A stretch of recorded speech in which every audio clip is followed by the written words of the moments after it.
आज के इस सभा के सभापति महोदय जी, मंच पे उपस्थित रेलवे माल गोदाम में काम करने वाले मजदूरों के उम्मीदों के आस, उनके हक अधिकार को लेकर के अपने दिल में उन मजदूरों के जिनके घर में सदियों से अंधेरा है, उस अंधेरे घर को रोशनी देने का काम हम सभी के पिता आदरणीय राष्ट्रीय महामंत्री श्री अरुण कुमार पासवान जी का मैं पंजाब वीरों की धरती और बाबा फरीद की धरती पर उनका हार्दिक अभिनंदन स्वागत करता हूं।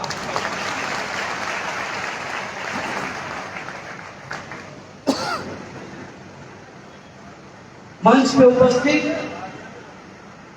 हमारे विशिष्ट अतिथि और हमारे मजदूरों के दिलों में बसने वाले यहाँ के स्थानीय विधायक गुरदीप सिंह जी का भी मैं हार्दिक अभिनंदन करता हूं। मंच पे उपस्थित पश्चिम बंगाल से आए हुए हमारे माल गोदाम के समिति के वरिष्ठ पदाधिकारी कार्यकर्ता अरिंदम तालुकदार जी, काशीनाथ गायन जी,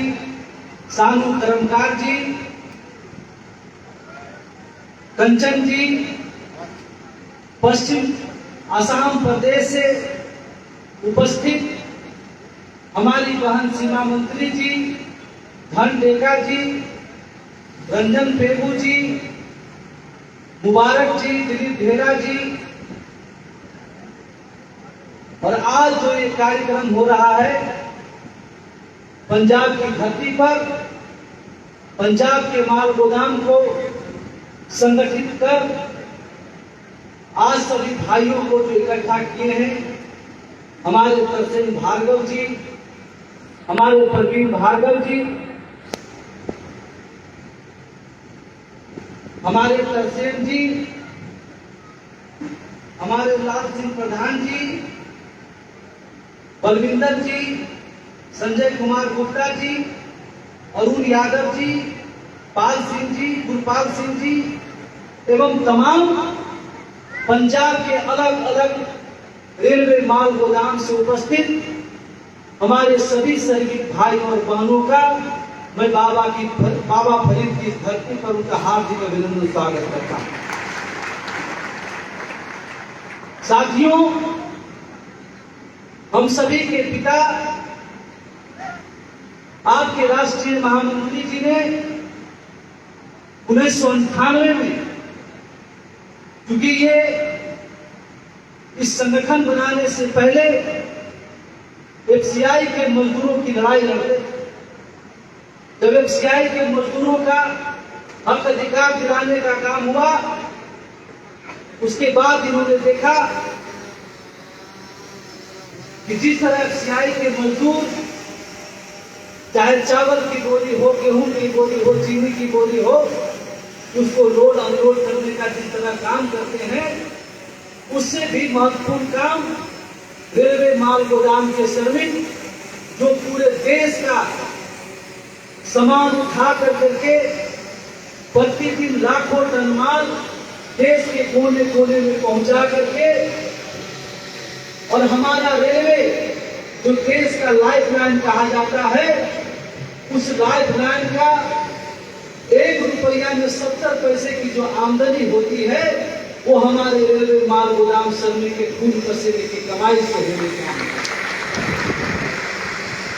जब एफसीआई के मजदूरों को उनको सभी सुविधा, उनको रेगुलाइजेशन हो सकता है, जब गैंगमैन को रेगुलाइजेशन हो सकता है, जब पार्सल पोर्टर के मजदूरों को रेगुलाइजेशन हो सकता है, जब हमारे पूरी भाई जो यात्रियों की सुविधाओं के लिए है, उसको भी जब रेलवे कर्मचारी को दर्जा मिल सकता है, तो जो इन सभी को भोजन दिलाने का, वेतन दिलाने का, रेलवे की 177 साल से हमारे रेलवे माल गोदाम के पुष्ट दर पुष्ट, पीढ़ी दर पीढ़ी, जो सबसे पहले 37 किलोमीटर का रेलवे ट्रैक पहली बार ब्रिटिश शासनकाल में बिछा था, उस 37 किलोमीटर से लेकर आज हमारे देश में जो लाखों किलोमीटर का रेलवे लाइन जिसके खून पसीने की कमाई से बिछने का काम हुआ है, ऐसे मजदूरों को हक अधिकार क्यों नहीं मिल सकता? यह सपना लेकर आप सभी के दुख दर्द को देखते हुए हमारे राष्ट्रीय महामंत्री जी ने 1998 में आपका अपना घर, आपका अपना संगठन जिसका नाम भारतीय रेलवे माल गोदाम श्रमिक संघ का निर्माण किया। आज भारतीय रेलवे माल गोदाम श्रमिक संघ के और हमारे राष्ट्रीय महामंत्री जी के कुशल नेतृत्व में पूरे देश में आज हमारा संगठन लगभग 6 लाख से लेकर 8 लाख संगठन का परिवार जम्मू कश्मीर से कन्याकुमारी तक बनने का काम। आपके हक अधिकार के लिए कई बार संसद भवन का घेराव हो, जेल भरो आंदोलन हो, तमाम ऐसी परिस्थितियां हमारे राष्ट्रीय महामंत्री जी ने आपको हक अधिकार दिलाने के लिए झेले। इतिहास में, भारत के इतिहास में पहली बार रेलवे माल गोदाम के श्रमिकों के हक अधिकार के लिए 28 अक्टूबर 2003 को इस देश के भारत रत्न और उस समय के वर्तमान प्रधानमंत्री अटल बिहारी वाजपेयी के शासनकाल में साहेब सिंह वर्मा जी के अध्यक्षता में आपके लिए पहली बार भारत में कैबिनेट की बैठक हुई। पहली बार आपके हक अधिकार के लिए, आपकी समस्याओं के लिए, आपके महत्वपूर्ण योगदान के लिए भारत सरकार में आवाज बुलंदी का काम हुआ और आपके राष्ट्रीय महामंत्री जी के नेतृत्व में उस बैठक में आपको सभी प्रकार की मूल सुविधाएं लागू होने का काम हुआ। कैबिनेट की बैठक के बाद जो प्रस्ताव पारित हुआ वो देश के दोनों सदन में वो पास नहीं हो पाई, सरकार चली गई, हमारा आंदोलन चलता रहा। जब 2014 में नरेंद्र मोदी जी की सरकार आई, हमारे राष्ट्रीय महामंत्री जी के नेतृत्व में प्रतिनिधिमंडल ने देश के श्रम मंत्री, रेल मंत्री के साथ बैठक की, उनको याद दिलाए कि अटल बिहारी वाजपेयी के शासनकाल में हमारी मांगों पर कैबिनेट की बैठक हुई थी, उसको आगे बढ़ाने का काम हो, इस देश में श्रम कानूनों में सुधार हो और उस श्रम कानून में, संविधान में रेलवे माल गोदाम के श्रमिकों को स्थान मिले, उसको जगह मिले ताकि उसको सभी सुविधाएं पारित हो सके। मैं धन्यवाद करना चाहता हूं भारत सरकार का कि जो आज तक रेलवे माल गोदाम के श्रमिकों का किसी श्रम कानूनों में, भारत के संविधान में किसी प्रकार का कोई जगह नहीं था, इसकी महत्वपूर्ण कोई भूमिका की जगह नहीं था, लेकिन 4 लेबर कोड में ऑक्यूपेशनल सेफ्टी कोड बिल जो मजदूर की सबसे बड़ी ताकत है, जिसमें उसको कभी कोई जिस विभाग में काम करता है उसको कोई हटा नहीं सकता है, उसको नियुक्ति प्रमाण पत्र के साथ उन सभी मजदूरों को उसको हक अधिकार दिया जाए, ऐसे कोड में आपके राष्ट्रीय महामंत्री जी के द्वारा आपको शामिल किया गया। 23 मार्च 2021 को जो ऐतिहासिक बैठक, दूसरी हमारी त्रिपक्षीय बैठक हुई, उस कैबिनेट की बैठक में हमने भारत सरकार को कहने का काम किया, उनको याद दिलाने का काम किया कि महोदय आप याद करिए जब इस देश में कोरोना जैसा भयंकर महामारी संकट आने का काम हुआ, जब देश के सभी लोग अपने घर से निकलने में डर रहे थे, एक अदृश्य महामारी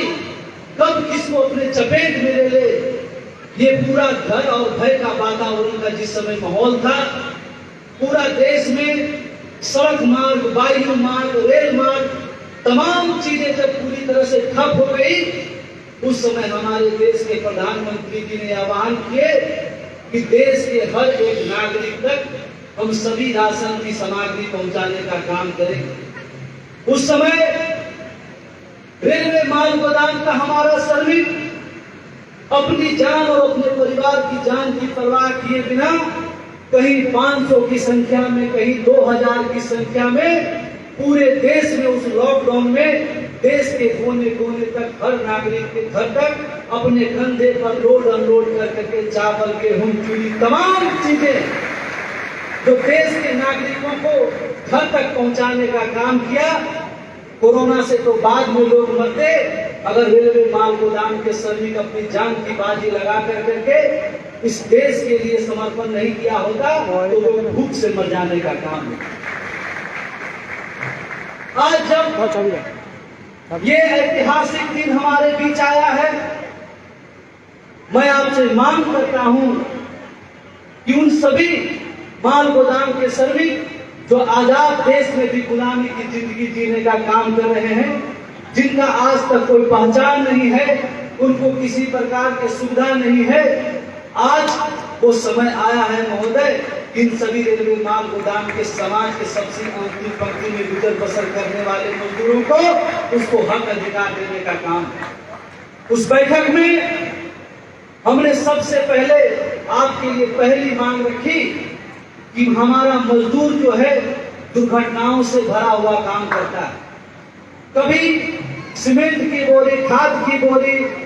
गेहूं चावल की बोरी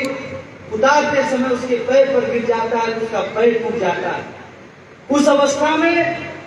जिस तरह से रेलवे कर्मचारी को मेडिकल की सुविधा उपलब्ध है,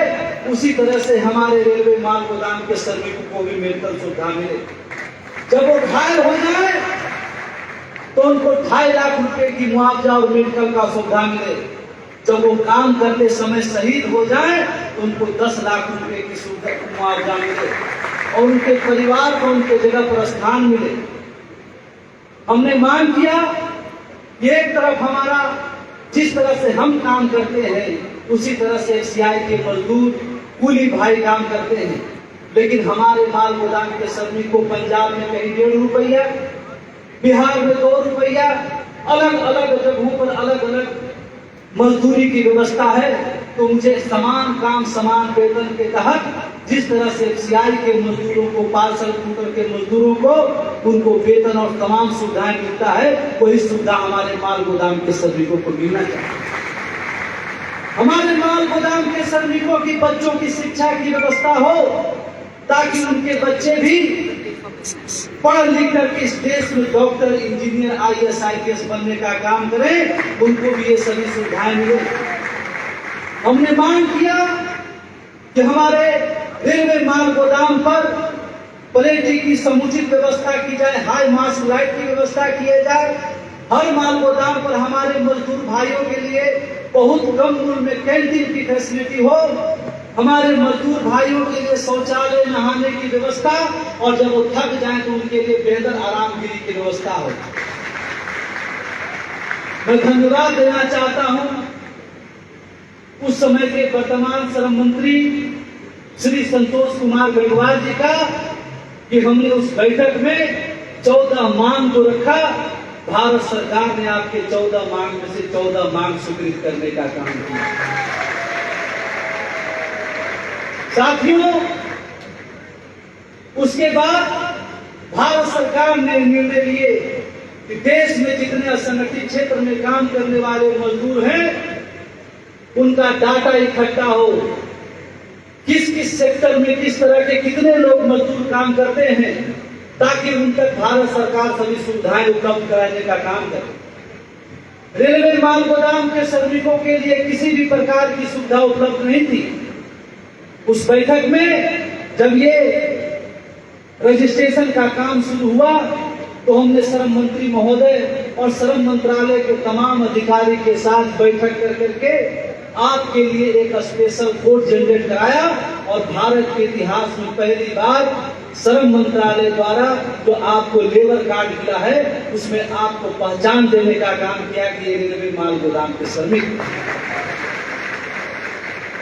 और आपके संगठन भारतीय रेलवे माल गोदाम श्रमिक संघ को श्रम मंत्रालय ने ये ऑथराइज किया कि पूरे देश में जितने रेलवे माल गोदाम के मजदूर काम करते हैं वहां भारतीय रेलवे माल गोदाम श्रमिक संघ के पदाधिकारी रेलवे माल गोदाम पर कैंप लगा करके रेलवे माल गोदाम के मजदूरों को रजिस्ट्रेशन करने का काम हो, और रजिस्ट्रेशन करने के बाद जब वो डाटा हम सरकार के पास पहुंचेंगे तो जो आपको 14 मांग मिला है वो आपको हाथों तक पहुंचाने का काम है। अभिनंदन कीजिए अपने राष्ट्रीय महामंत्री जी का, जिन्होंने अपनी पूरी जीवन देश के कोने कोने में पैदल जा करके आप सभी लोगों को जगाने का काम और उसको संगठित करने का काम किए। अपना अभी राष्ट्रीय महामंत्री जी का 8 महीना पहले इनकी किडनी की ट्रांसप्लांट हुआ। डॉक्टर ने मना किया, लेकिन जब ये थोड़ा सा ठीक हुए इन्होंने हम सभी पदाधिकारी को बैठक बुलाई और उन्होंने कहा कि जब तक मैं हर माल गोदाम में हर प्रदेश में जाकर करके अपने बेटों को सही रास्ता नहीं दिखाने का काम करूंगा, जब तक उसके बीच में नहीं पहुंचूंगा, तो अगर एक भी माल गोदाम के श्रमिक अगर छूट गया तो हम जो लड़ाई लड़े हैं वो लड़ाई सफल नहीं है। ये आपको जगाने के लिए आए हैं, आपको बताने के लिए आए हैं कि जो इन्होंने लगातार 26 साल तक लगातार जो मेहनत किए, परिश्रम किए, उसका फल मिला है। आप लोग झुके नहीं और आप सब इकट्ठा होकर करके और सभी लोग अपना डॉक्यूमेंट कंप्लीट करें ताकि हम लोग सरकार के पास उसको जमा करा कर करके आपकी सभी सुविधा आपके कदमों तक पहुंचाने का काम कर सके। साथियों, पंजाब जो है वीरों की धरती रहा है, देश में पंजाब का एक अलग स्थान है और मुझे पूरा भरोसा है कि यहाँ के हमारे सभी रेलवे माल गोदाम के सभी भाई बहने आगे बढ़ करके अपना सभी काम कराने का काम करेंगे। जो भी छूटे हुए हैं उनके घर तक पहुंचकर उनको जगाने का काम करेंगे और सभी को संगठित कर करके उनका रजिस्ट्रेशन करके उनका हक अधिकार को हम लोग को दिलाने का काम करेंगे। प्रेम से बोलिए, जो बोले सो निहाल। बहुत बहुत धन्यवाद। जय